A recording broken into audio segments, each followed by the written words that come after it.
Okay, so here's something that's going to sound completely backwards when I first say it, but stick with me. The smarter you are, the dumber your decisions get when you're under pressure. I know, sounds like bullshit, right? But I'm going to show you why brilliant CEOs tank their own companies. Why straight-A students completely freeze on tests they should ace. And honestly, why you watching this, might be like one bad day away from the worst decision of your life. And if you're thinking, nah, not me. Dude, that's literally what everyone says right before they prove me wrong. Real quick, drop a 1 in the comments if you've ever sent a text or email that you regretted the second you hit send. Yeah, thought so. You know what's wild? The exact thing that makes you good at life is the same thing that'll completely wreck you when everything goes sideways.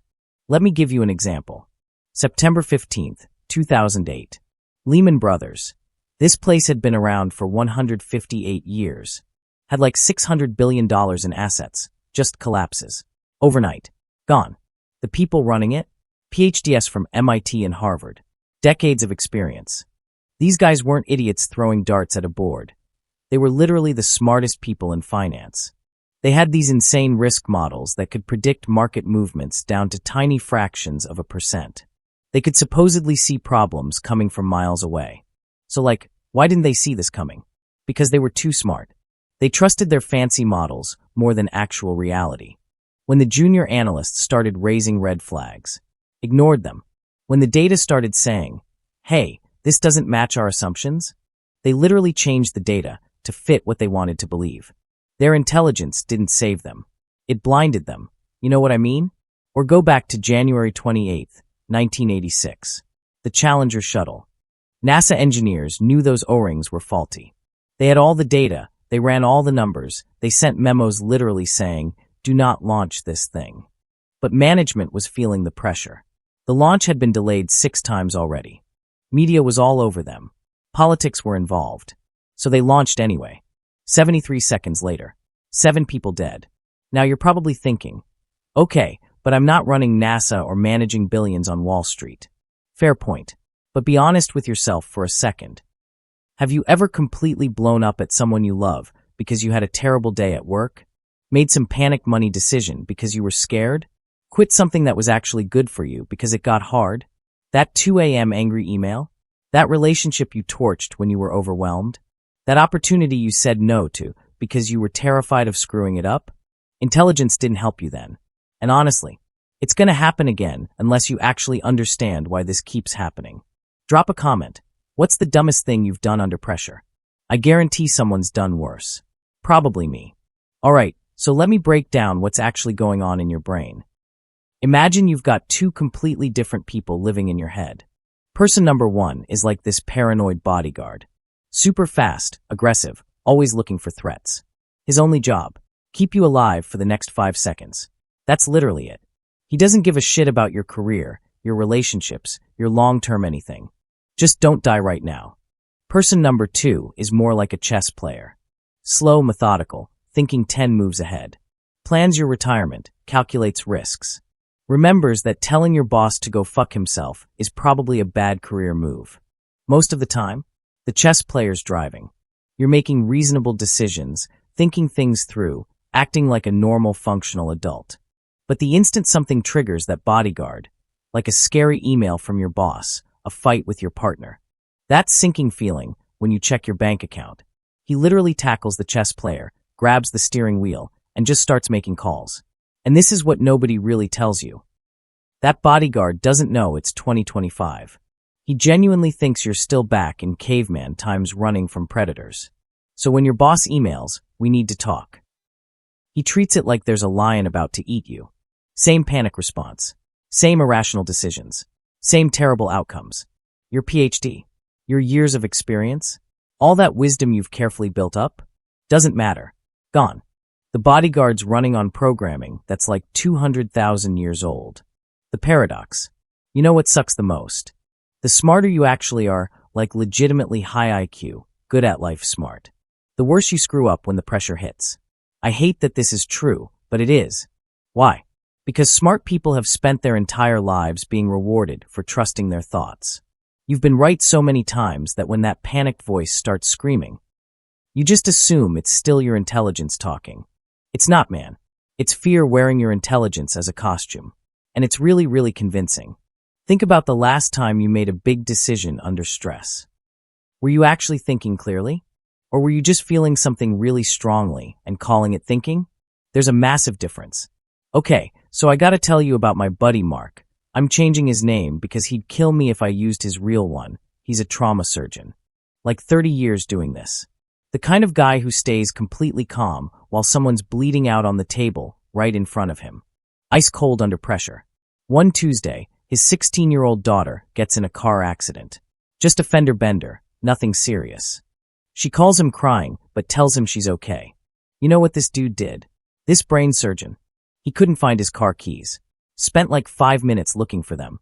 They were in his hand the whole time. Couldn't remember which hospital she said she was at. Had to call her back.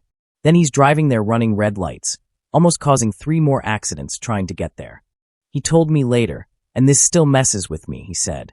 Dude, in that moment I wasn't a doctor. I wasn't even a rational adult. I was just terrified. Every thought in my head was screaming that my daughter was dying, even though she literally told me she was fine. His daughter had a bruised knee. That's it. But his bodyguard brain was absolutely convinced that every second mattered more than traffic laws, more than logic, more than anyone's safety, including his own. His intelligence didn't fail him that day. His humanity did. The same humanity sitting in your brain right now, just waiting for the next crisis to completely take over. Parents watching this, you know exactly what I'm talking about. Everyone else, just wait. Your turn's coming. Or look at Reed Hastings back in 2011. Netflix CEO, Harvard MBA. Brilliant guy by pretty much any measure. He suddenly decides to split Netflix into 2 separate services and raise prices by 60% overnight.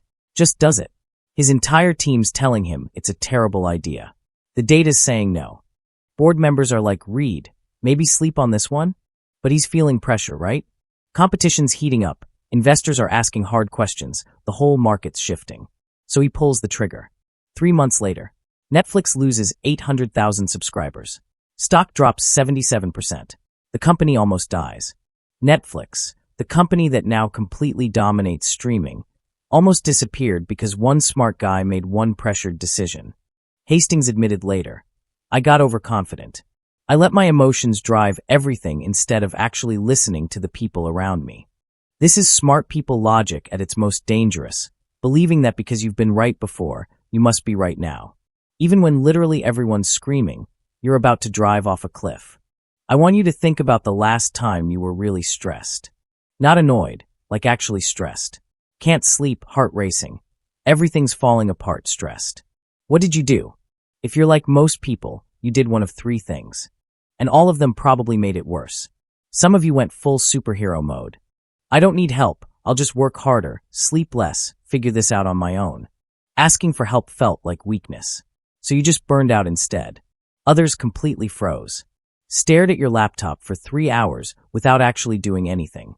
Scrolled your phone. Avoided the whole problem. Told yourself you were thinking it through. But really you were just terrified of making the wrong move. And then there's the third group, the panic actors. You sent that text. Made that call. Quit that job. Broke up with that person. Bought that thing. You needed to do something, anything, to make the awful feeling stop. The thing is, all 3 feel totally logical when you're in them. Your brain gives you reasons. Good ones. I need to prove myself. I need more information first. I need to act before it's too late. But those aren't reasons, man. They're just excuses your bodyguard brain makes up to justify the panic. Which one are you? Drop it in the comments. Overconfident? Paralyzed? Impulsive? No judgment. We're all guilty of this. Okay, so you're probably thinking, cool story and all, but what do I actually do when I'm in the middle of freaking out? Fair question. Because understanding this is pretty useless if you can't apply it when your heart's pounding and everything feels like it's on fire. So, here's what actually works for me. The dumb panic trick. Next time you feel that pressure hit, I want you to do something that's going to feel really stupid. Say out loud, not in your head, actually out loud. I'm panicking right now. My brain's lying to me. I know it sounds ridiculous, but a buddy of mine in tech, during this product launch that was completely falling apart, everything going wrong, CEO freaking out, team looking at him for answers. He felt that wave of, I gotta fix this right now taking over. So he went into a bathroom, locked the door, and literally said to himself, I'm panicking. This feeling isn't reality. He said it felt insane. Like he was talking to himself in a mirror, like a crazy person. But something shifted, you know? The panic was still there, but suddenly there was like space around it. He could see it instead of being inside it. He went back out, told his team, we need 20 minutes before we make any decisions. And they ended up pivoting in a way that actually saved the whole thing. That's the move. Name the panic. Say it out loud. It breaks the spell. The 60-second rule. This one's huge for me. Never, and I mean never, make a big decision in the first 60 seconds of feeling pressure. Your bodyguard brain has about 60 to 90 seconds of total control before your chess player brain can start coming back online. It's actual biology. Cortisol spike, adrenaline dump, your executive function just goes offline. So when someone says we need to decide right now, that's exactly when you say, give me 2 minutes. Walk away. Splash water on your face. Do 10 push-ups. Whatever, just buy time for your actual brain to come back. I learned this the hard way. I sent an email to a client at like 11 p.m. when I was stressed out of my mind. Woke up the next morning, read it, and literally said out loud, what the hell was I thinking? I wasn't thinking. That's the whole point. 60 seconds would have saved me so much trouble. The outside voice. This one's non-negotiable for me. When you're in the pressure cooker, call someone who's not in there with you. Not someone who's also panicking. Someone outside the whole situation. Tell them what's happening. Ask them, does this actually make sense?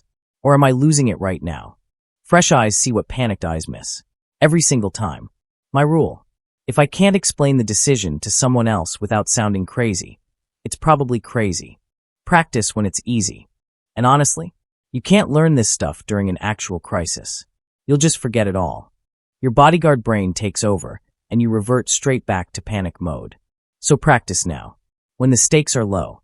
Next time you're a little stressed, not life or death, just uncomfortable, try the panic label thing. Say it out loud. Feel how weird it is. Get comfortable with that weirdness. Practice the 60-second pause. Train your brain that urgent doesn't automatically mean immediate. Because when real pressure comes, and it's coming, trust me, you want these moves to be automatic. You want them to be reflexes that are stronger than your panic reflexes. Real talk for a second. There's a version of your life where you didn't send that email, where you didn't quit that job, where you didn't say that thing you can never take back. That version of you? They're living a completely different life right now. Maybe they still have that relationship. Maybe they're running that business you were too scared to start. Maybe they're just, I don't know, happier, less stressed, less full of regret. The only difference between you and them? 60 seconds. That's literally it. Look, your intelligence is a gift. But under pressure, it's like a loaded gun pointed at your own foot. The question isn't if you're going to face these high-pressure decisions. You will. Probably this week, honestly. The question is, are you going to recognize when your brain's trying to save you by completely sabotaging you? Right now, somewhere in your future, there's another decision coming. Another high-pressure moment. Another chance to either pause or panic. What are you going to do? Drop a comment. Tell me about a time pressure made you do something you knew was stupid, but you did it anyway. What happened? What did you learn? And if this video made you think, oh crap, I actually do this, hit that like button so I know it landed. Because we're all just smart people making dumb decisions. And maybe talking about it is how we start fixing it. See you in the comments. That's all for today. I'll be making similar videos in the future. So make sure to subscribe to see them.